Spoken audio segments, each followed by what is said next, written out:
هم احتیاج به جسدش ندارم، روحش در تمام قلب ها هست. هر قطره خونش هزاران جوان مثل پسر من بلند میشن و جزای این کشته شما رو میگیرن. من خیال لباساش انگار لباسم رو بکنم بندازم بیرون، بندازیدش تو آب، بسوزونیدش، برا من هیچ مهم نیست. اون اسمشو برا من مهمه که تو قلب همه مردم هست.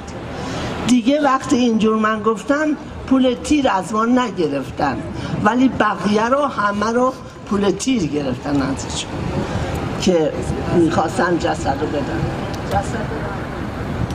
جسد رو که بردن نذاشتن ما بریم، پدرش رو بردن با یه پاسدار که فردا پدر میخواست بره سر قبرش ببینه چیه یا به قول معروف نمازی بخونه، بلد نبود کجا باید بره.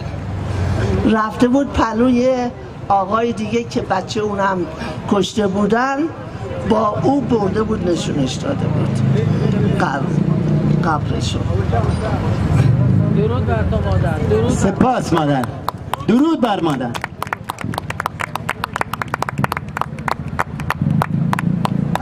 میلرزم، میبخشید که نتونستم خوب حرف بزنم، میلرزم، نمیتونم. خلاصه درد من خیلی زیاده، خیلی درد کشیدم. درود بر مادر مبارز. درود بر مادر مبارز. درود بر مادر مبارز. درود بر مادر که مادر علی شریعتی است که همه شما او را به عنوان یکی از فعالین جنبش سبز میشناسید. علی به هیچ جریان سیاسی مشخصی وابستگی ندارد، این پیغام اوست، هرچند یکی از پیشگامان این جنبش بوده است.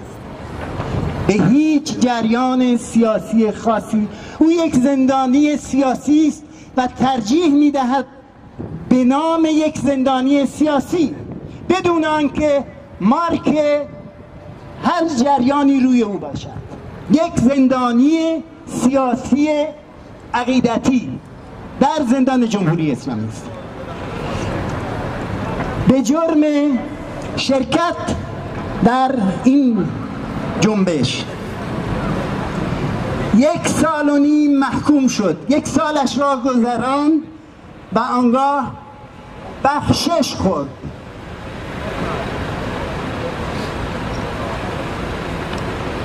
در اعتراض، در جنبش اعتراضی علیه اسید پاشی بر روی زنان و دختران میهنش به پا خواست، مبارزه کرد در چارچوب امکانات زندانیان آزاد شده.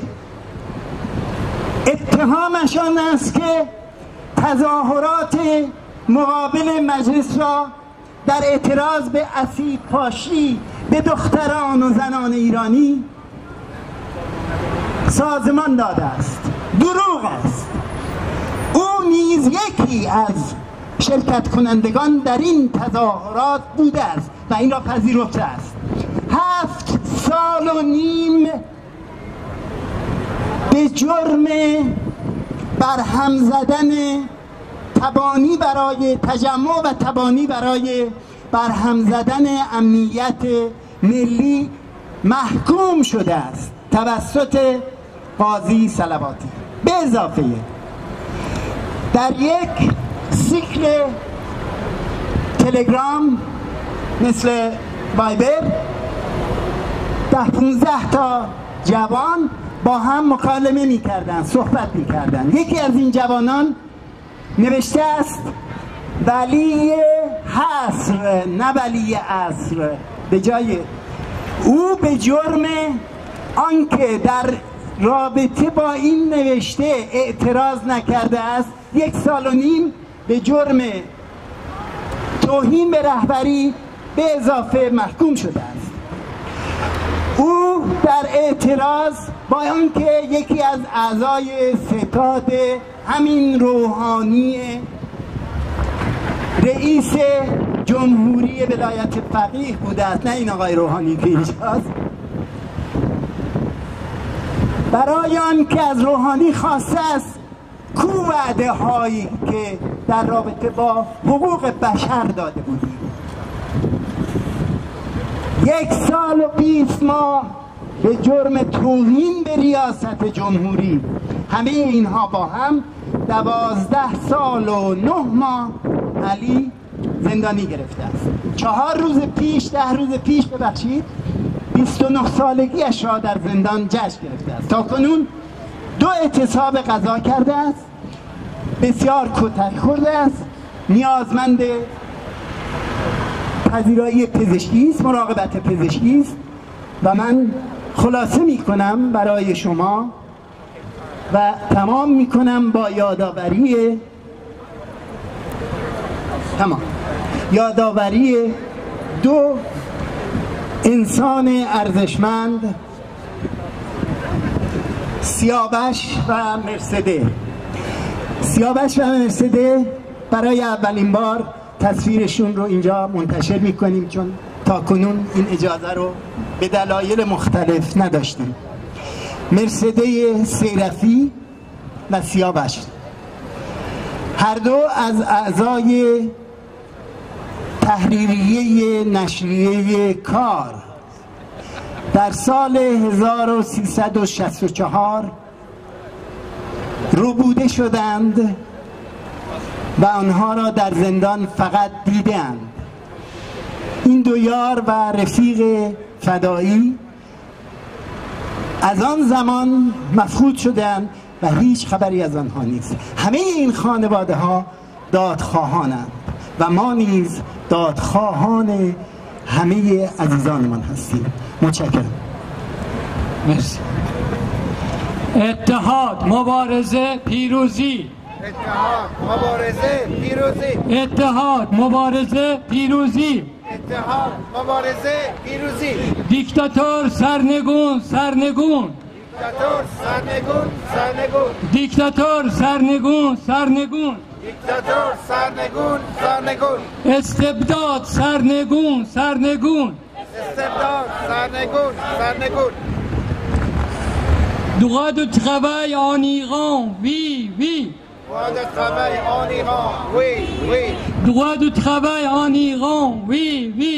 Droit de travail en Iran, oui, oui. Droit de femme en Iran. Droit des femmes en Iran. Droit de femme en Iran. Droit des femmes, droit des femmes en Iran. On est en Belgique, et surtout à Bruxelles, c'est une ville de bilingue. J'essaie de donner un slogan en néerlandais. J'espère que vous allez répéter. Ni dictateur en Iran. Ni dictateur en Iran. Ni dictateur en Iran. Ni dictateur en Iran. Iran solidarity. Iran solidarity. Iran solidarity. Iran solidarity. Democracy for Iran.